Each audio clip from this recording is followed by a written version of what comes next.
puputulin dahil sa mga pesteng aswang na yan. Bernice! Basta pa yung aswang, kailangan durugin, ubusin ang lahi nila. Pwede ko pong makausap si Senyora Constancia Aragon? Sino po sila? Si Mateo po to. Mateo? Raquel, sino yan? Hello? Hello, ma'am. May nangyari po sa asawa niyo. Iwa! Ano nangyari sa'yo? Sino may gawa niya? Luwalhati! Si Luwalhati! Ate! Ate! Si Sentong ang may kagagawa nito. Sinasabi ko na nga ba, hindi mapagkakatiwalaan ang tikbalang na yon.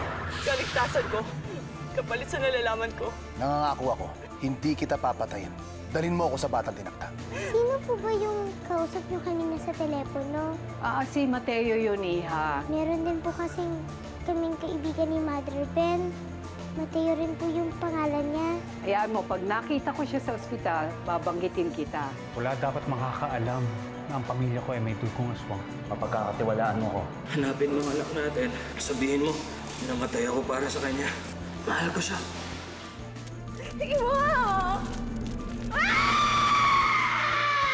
Magkasama na tayo dito sa ayaw at sa gusto ko. Tayong dalawa ang kukuha kay Fatima. Dahil hindi ako papayag na mas solo mo ang karangalan. Sige, sumama ka. Pero siguraduhin mo hindi ka manggugulo sa akin. Nasa loob ng bahay na yan ng bata. Nandyan si Fatima.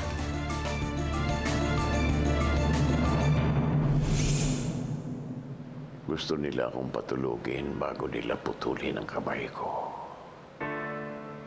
Pero ayaw ko. Gusto kong makita ang paghiwalay sa katawan ko ng aking kamay. Mabuti na lang at kamay lang ang nawala sa'yo. Paano kung namatay ka? Paano na ako? Hindi mo ako maintindihan, Constancia. Pero ito ang tungkulin ko. Ito ang ipinangako kay Ronald noong gabing namatay siya.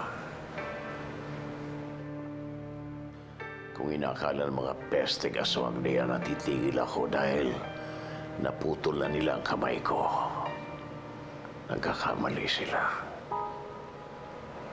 Dahil kamay ng bakal na balot ng pilak.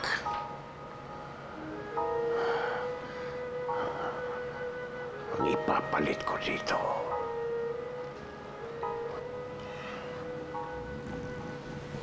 Tama na, Danilo. Tama na.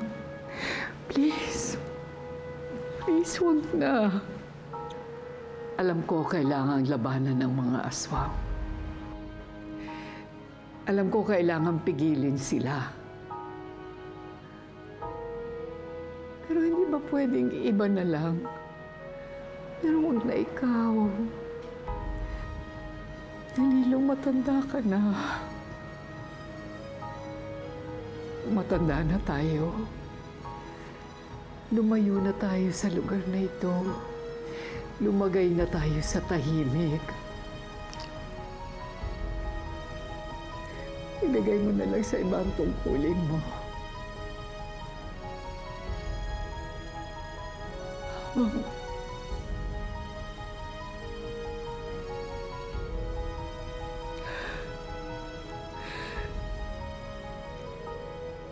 Habang may kamay ka pa na nahahawakan ko, please, tigilan na natin ito. Oh, no. I'll never stop. Never. Gagawin ko ang tungkulin ko. Salvador. Sir. Please escort Constancia out. I want to be alone. Yes, sir.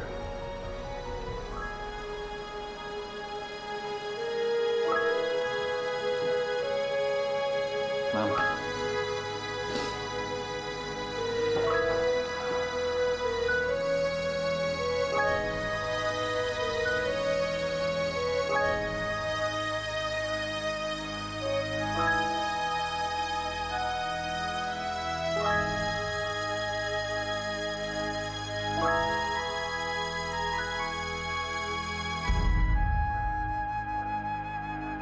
Ano ba yan? Bakit parang bumabagal ang gabi pag gusto mo ng umaraw? Eh kung totoong lulusob ang mga aswang, gusto ko lang lumiwanag. Kasi hindi sila makakilos pag maliwanag yung araw. Ano ba yan? Mas mabuti pa po siguro kung magdasal na lang tayo. Yun po yung ginagawa ko, tapos lumalakas na po yung loob ko. Dasal?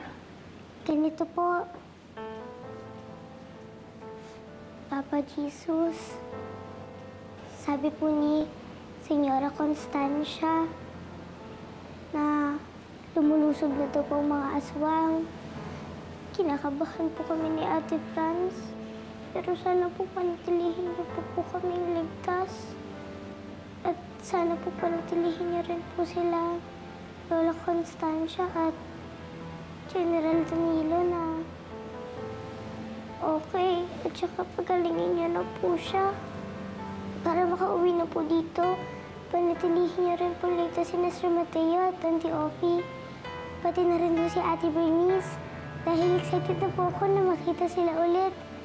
Amen. Sino naman yung mga taong binanggit mo? Mga kinikilala ko po. Gusto ko po kasi sila makapiling muli, kaya lagi ko po silang pinagdadasal. Ay nako, basta ang dasal ko lang na huwag tayong lusubin ng aswang.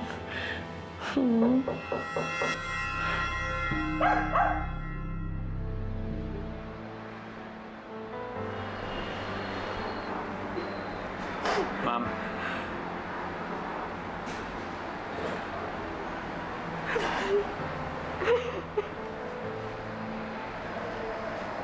Ma'am, mawalang galang na po. Pero sana po hindi niyo pinipigilan si General, kundi sinusuportahan. Maraming buhay po yung maililigtas dahil sa ginagawa niya.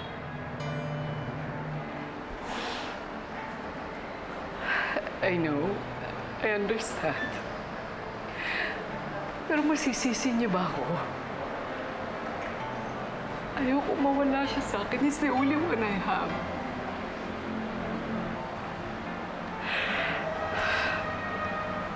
Ikaw? Wala bang mawawala sa'yo? May pamilya ka ba? Anong mararamdaman mo kung merong miyembro ng pamilya mo na mawala? Nawalan na din po ako. Hanggang ngayon, hinahanap ko po ang taong yun. Kaya alam ko pong nararamdaman niyo. I understand. Narinig ko na rin yan dati. Sa anak ko. Sumama siya sa daddy niya dahil gusto niya makipaglaban sa mga aswang para protektahan ang pamilya niya. You know?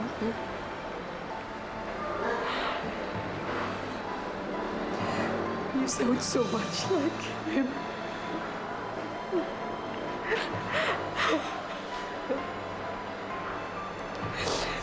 Parang napakabait mo rin eh, kaya siguro malapit na malapit sa iyo si Danilo.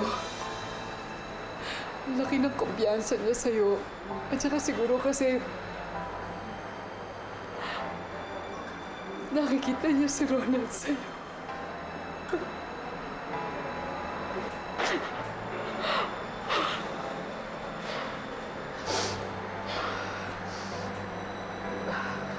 Which reminds me of...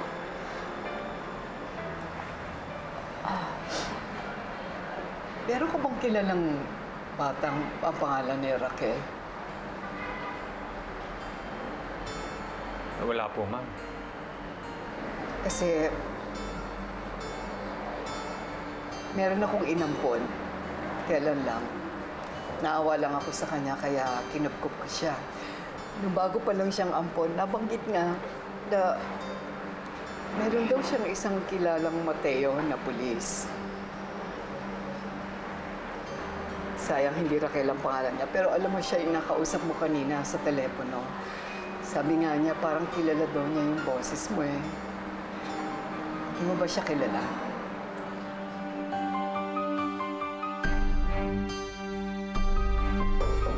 Sino naman kakatok sa ganitong oras ng gabi? Seli! Julie! Buksan niyo nga.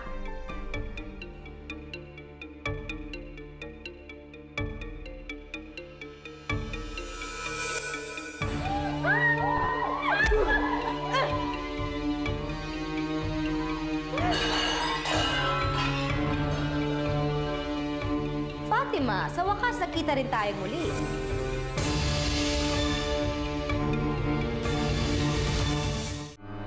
Wala po akong kilalang Raquel. May kilala po akong Fatima, pero hindi Raquel. Hindi.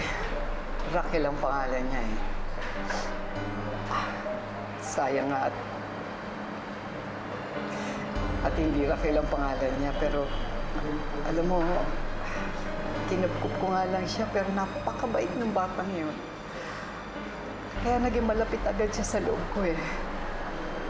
Tsaka siguro kasi dahil na rin dun sa kanyang kapansanan. Kapansanan? Angel, takbo na! Angel! Gusto ko to. Habulang-bulag. Bulag siya eh. At saka mayroon siyang aso na laging buntot ng buntot sa kanya.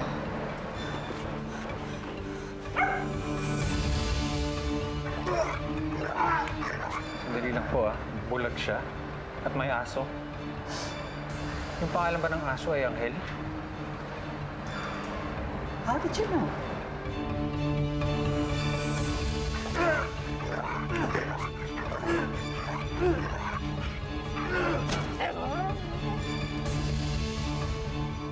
Tama sa'yo, hayop ka!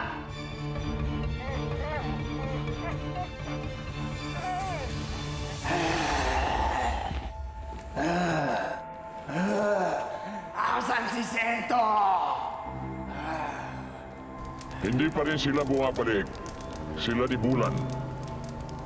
Bakit?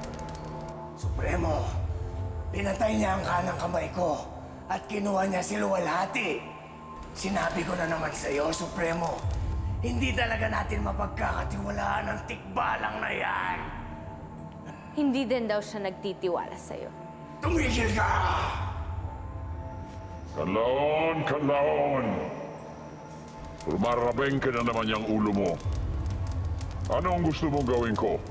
Supremo, nakikiusap ako sa'yo. Ibalik mo lamang dito si Sento. Pinapangako ko sa'yo, magtutuos kami at magbabayarin ko siya sa lahat ng mga ginawa niya sa atin.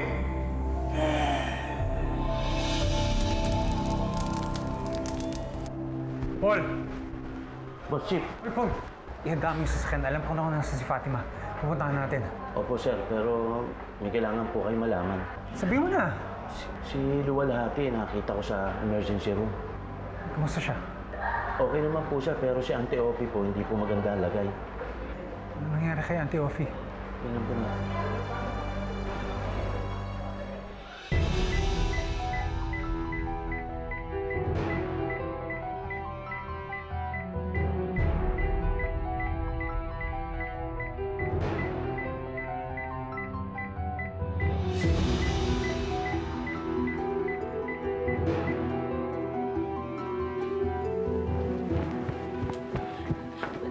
Kamusta si Auntie Ophie? Maraming dugo na wala sa kanya, Mateo. Ano ba ang lagay niya? Natakot ako na baka huli na lahat para kay Auntie Ophie. Tama na, huwag kang matakot. Malakas si Auntie Ophie. Kailangan natin maniwala na malalagpasan niya ito. Lalo na ngayon. Dahil alam ko na kung nasan si Fatima. Nandun siya sa bahay ng superior ko. Makikita na natin siya. Nakikita mo, Luwalhati, tinutulungan tayo ng kapalaran. Pinubuo ng tadhana ng pamilya natin. Kaya kausapin mo si Auntie Ophie. Ha? Sabi mo sa kanya, nakita ko na si Fatima. Hindi mamamatay yun. Dahil gusto niya rin makita mapuo pamilya natin. Ikaw, ako, si Fatima, pati si Auntie Ophie. Sana nga, Mateo. Sana magkatotoo yan.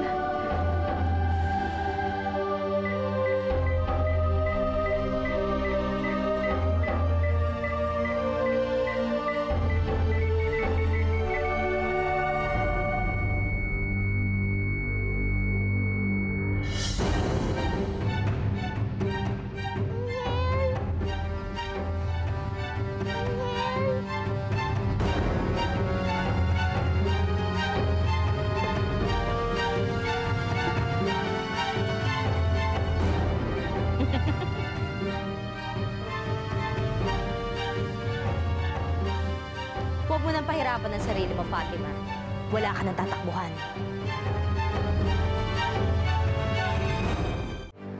Teo, kung alam mo kung nasan na si Fatima, kailangan puntahan mo na siya ngayon. Huwag ka mag-alala. Sabi ng asawa ng General, ligtas daw siya. Hindi mo naintindihan. Alam ni Bernice kung nasan si Fatima. At si Bernice, hawak ng tibalang na naghahanap sa kanya.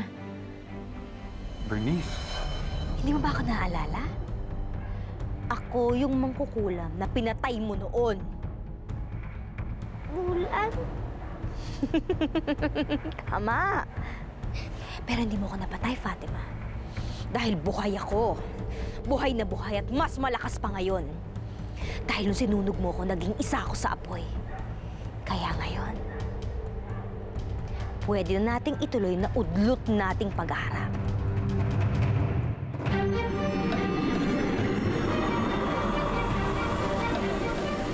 Pero ngayon, sisiguraduhin ko na ako ang mananalo. Amin ka na, Fatima. Oh my God! My goodness! Kawawa naman yung mahal ko. Yung ex mo pala. Sorry. Sige, mauna na kami. Matayin mo si Auntie Ophie. Pagbalik ko, kasama ko na si Fatima. Pangako yan.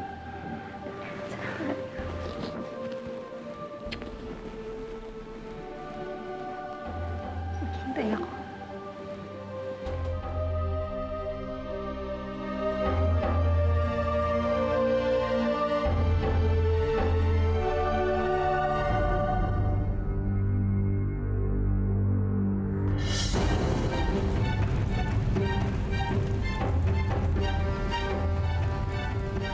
Batang idinakda, hawak mo na pala siya. Nasaan yung aso? Huwag mo nang alalahanin yon. Napatay ko na.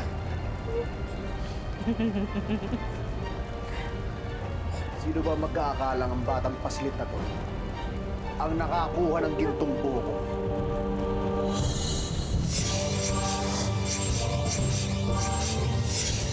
Naisahan mo ako, bata ka. Siya rin ang tumalo sa akin noon. Nakikita mo ko? Ako ang aswang ng apoy! Babalikan ko kayo!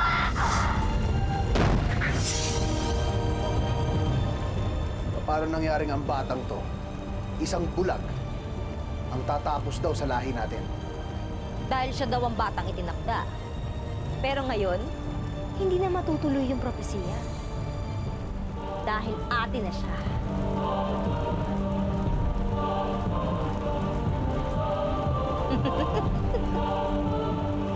Pakawalan niyo na po ako dito. Panakawan niyo na po. Halika na, Sento. Huwag kang mag-alala. Hindi ko hahayaang masunog ka. Parang awa niyo na po. Pakawalan niyo na po ako. Parang awa niyo na po. Awa? Tao lang ang naaawa.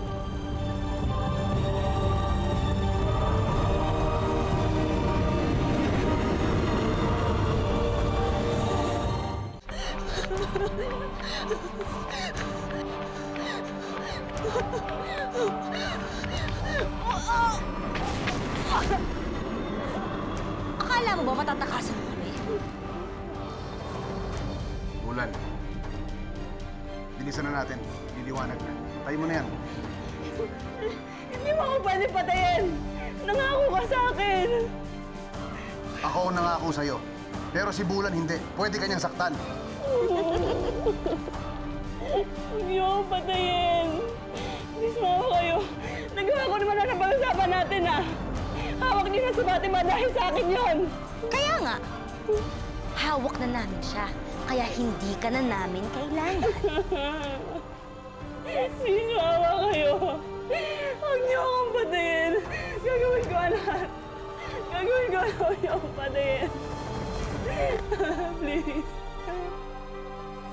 Talaga? Gagawin mo lahat? Gagawin ko lahat. Sige. Tumayo ka dyan. Mulan, magliliwanag na. Tara na! Bilisan mo, tayo!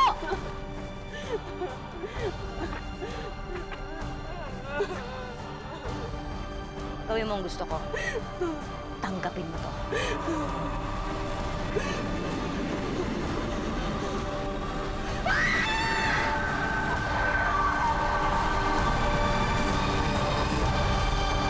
Uwi na po kami. Wala na si Fatima.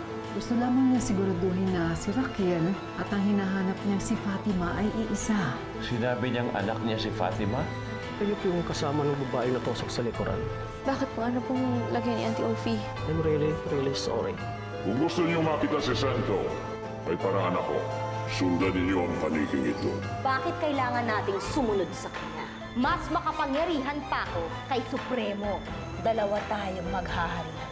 Makakaasa ka sa akin, Bulan. Nasa loob sina Bulan at Sen. Hawak nila ang batang tinakda. Ngayon magkakaalaman kung sino ang mas makapangyarihan sa amin dalawa.